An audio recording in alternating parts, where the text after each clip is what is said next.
Hi there, I'm Christine with Torrance Citi Cable, and today I am out here at Smog City Brewing with Lori Porter, one of the owners here. We got together a few weeks ago and I created a story that I wanted you to watch. May would have been our 9-year anniversary at Smog. Last 2 years we've had these giant events out in our parking lot, and we invite all of our customers in and we have a big celebration, and this year we did it on Zoom. Adjusting to new norms has been the story of Lori Porter's life since the coronavirus pandemic threatened to shut down her family business. I keep joking that craft beer is clearly essential because people continue to buy it, but really the truth is that customers are really invested in small businesses and companies that they're loyal and love. When the stay-at-home mandate began, Lori said she had to take a step back and reassess how to move forward. We took it down to bare bones. We canceled every subscription. We canceled every expense that we could not have. We took all of our employees, and they were either absolutely essential to continue or we had to furlough them for a short term. Determined to transform every obstacle into an opportunity, she and her team started to think outside the box. For example, we got a phone call from our distributor saying, hey, we've got all these kegs that we purchased in the 2 or 3 weeks before the safer at home mandate, and there's no bars and restaurants. So now you're going to have to buy back oodles, hundreds and hundreds of kegs from us. And we started doing the numbers. I'm like, this is insane. We can't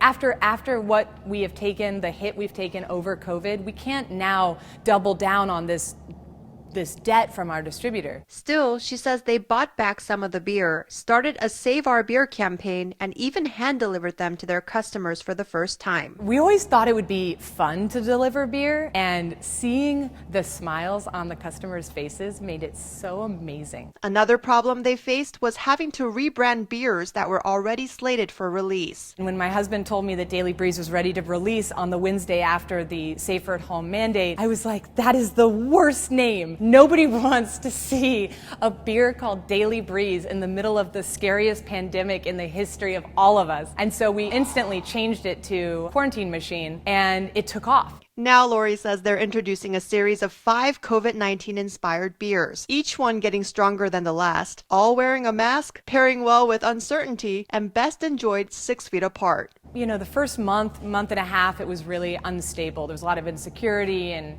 fear. You're going back and forth trying to figure out how to either save your company or whether you're going to close or whether regulations are going to change. But in that time, we also found and sort of dug really deep into our skill set of survival instincts and found an amazing strength in our company to be able to pivot it to new opportunities and new outlets very quickly to survive and then sort of come out in an equilibrium. Learning to roll with the punches allowed Smog City to rehire most of its employees. Toby here is actually transferring one of my favorite sour browns into Benny, which is this big, beautiful barrel. We call the beer Benny and the Bretts. But yeah, so I think we had 28 employees before COVID. All of them but 2 have come back, and we're actually looking at hiring employees. As the world continues to reopen, Lori says they're actually planning to expand beyond their 3 existing locations. We have a 4th tap room that's been in the works for 2 years.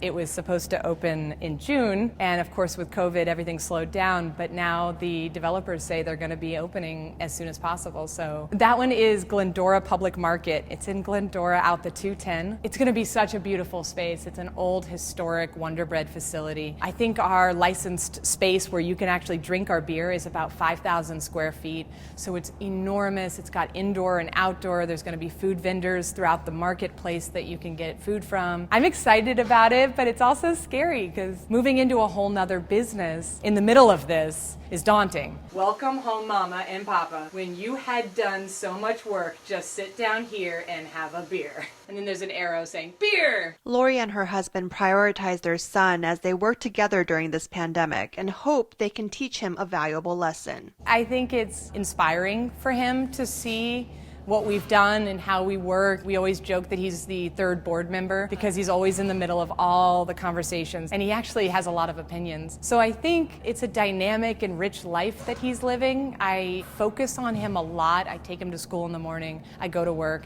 I pick him up from school in the afternoon.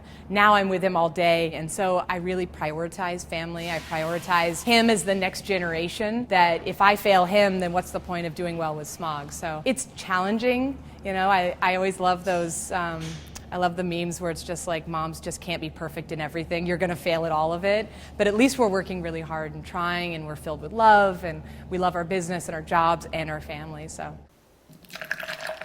Lori says she's excited to welcome back Smog City fans as tap rooms reopen. Tap rooms will look different. We're going to be expanding our licensed premises here into the parking lot. There'll be more outdoor patio space, open air space to give us room for customers to have separation, but also have the open air with plenty of circulation. She hopes their beers have helped them to stay afloat during these hard times. I told my husband on the first week, I said, what would be most important to me through the next who knows how long, we thought it would be a month or two, was for our customers to have had Smog with them during the pandemic, so that we were part of the positive side of it, that they thought back and said like, oh yeah, we had those happy hours with saber-tooth squirrel or coffee porter got me through my evenings. Now that we've spent 3 months apart, it's going to be even more important to find connectivity and to come back together. Lori sent me home with a few of her favorite beers. This one is called White Peach Saison. It is actually made with farmers market peaches. Isn't that cool? This is coffee porter. It's her absolute favorite. And then I love the artwork on these. It's called From LA with Love. And I think it pretty much summarizes why I love craft breweries so much, especially during a time like this. It reminds me that I'm a part of this beautiful LA community, especially during the moments that I'm feeling isolated or lonely because of COVID-19. Well, Lori, since we filmed that story together, so much has changed, as things typically do these days with this pandemic. Yeah, it feels like our business changes by the hour at this point. You know, we're constantly adjusting and adapting to the situations that are coming down from the state and county.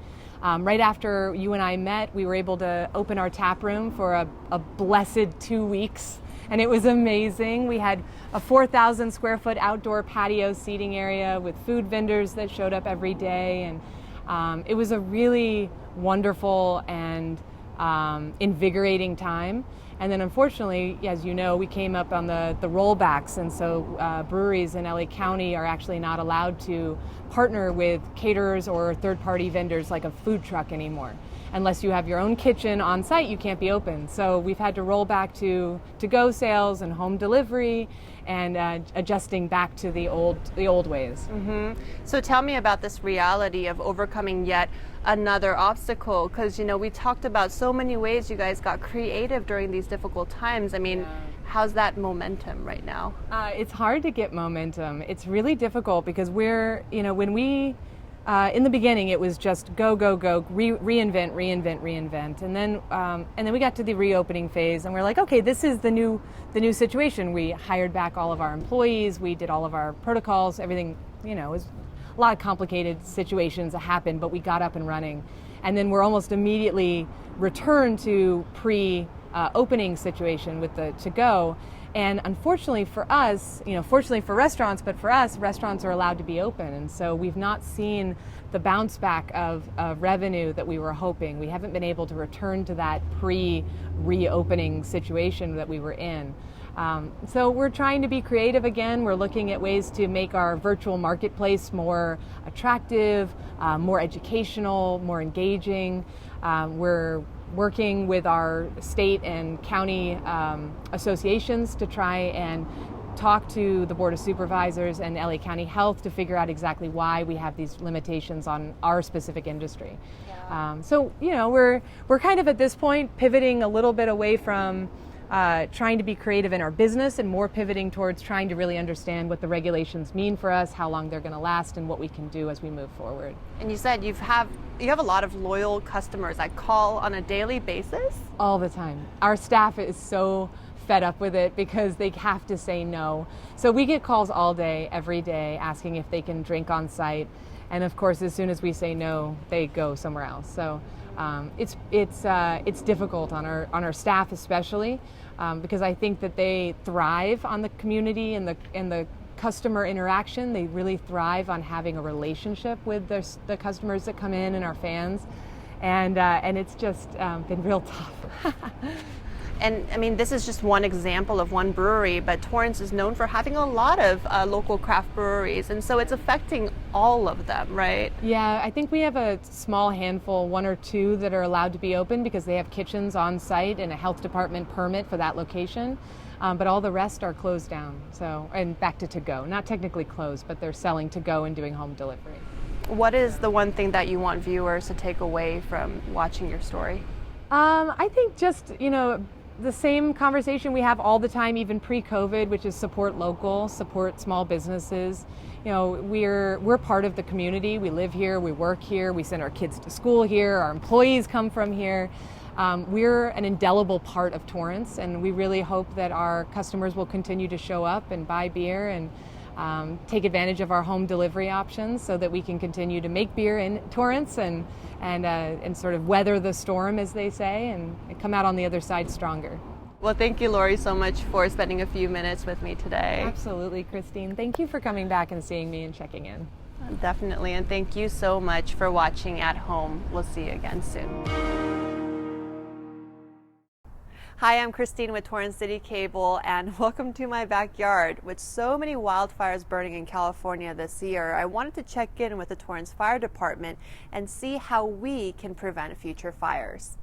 It's all about preparation. So are you prepared? Fire Prevention Officer Ellery Sanders says fire season in California is nearly year-round, starting just before summer and ending close to winter. Here are 5 tips to keep in mind during fire season. Tip 1. Keep trees green. So how does my backyard look?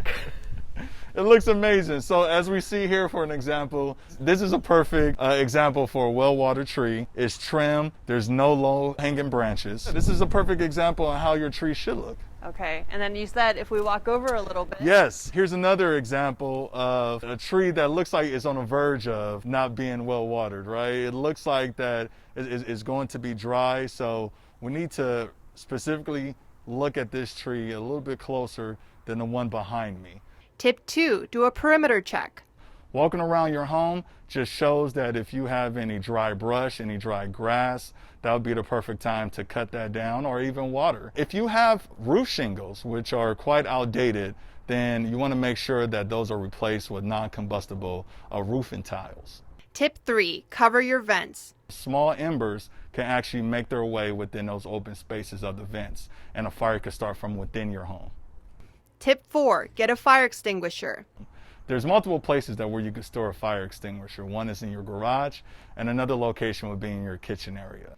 And tip 5, have an evacuation plan. And while you're evacuating, you have to keep in mind while you're evacuating, who's coming, who's returning, who's responding to the home. So you have a lot of resources, a lot of first responders that's actually responding to your home. So you don't want to be directly outside of your front door while first responders is responding. So it's good to actually walk away, at least 100 feet away from your home.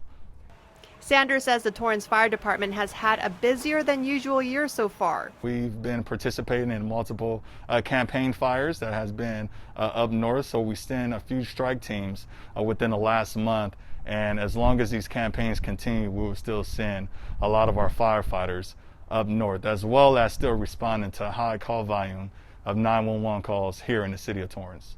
He hopes Torrance residents will help out by staying alert and doing their part to be fire smart. Hi there, I'm Christine with Torrance Citi Cable, and today we're checking out the Torrance Certified Farmers Market. During COVID-19, there is only one entrance, and remember to have your mask on when you enter. Come on. The whole idea of this farmers market, this COVID-19 farmers market, is we are now an essential business, and so we're a grocery store. The farmers market looks and feels a bit different during the pandemic. We've installed a lot of changes. We set every single farmer 10 feet apart. We don't have the musicians people are used to. This is about 80,000 square feet. I think we added an additional 15,000 square feet, and that's just so we can keep social distancing and not crowd everyone together. Roughly the same number of vendors now occupy a lot more space throughout Wilson Park. It gives me more steps per day, which is my goal. I need my 10,000 steps, so that just helps me. Reiner Auto is one of about 2,700 customers who are out here on this Tuesday to stock up on his produce. I want to continue to support these vendors because I know everybody's suffering. And, we love fruit and vegetables. They're very fresh here and good quality. Shoppers like Otto are crucial to these vendors' survival. It's our whole livelihood, this is where we get everything from. We make connections, we sell good products to people appreciate us. It's like our family, Cristo Silva says his dad's small business is actually seeing a slight increase in sales due to COVID-19. Grocery stores were having issues keeping up with demand, so a lot more people turn to the farmers markets. Open air too, people feel more safe around here. A few vendors down, Lydia Jaime says loyal supporters helped keep her farm in business when times got very difficult. The customers got together and they started calling and they're like, we need, is there any way we could all get together and we'll put in orders and we'll make boxes? And so our customers were great. They were a blessing, actually. She appreciates every customer and says each purchase makes a big difference. That's so much help. I mean, like I said, we would have had so much that would have gone to waste. Not only that, but we have employees we have to pay, we have land leases. The water bill is not cheap. Water is really expensive. So it kept us afloat, thank God. The Torrance Certified Farmers Market is open Tuesdays and Saturdays from 8 a.m. to 1 p.m. I'm Christine Lee with Torrance Citi Cable.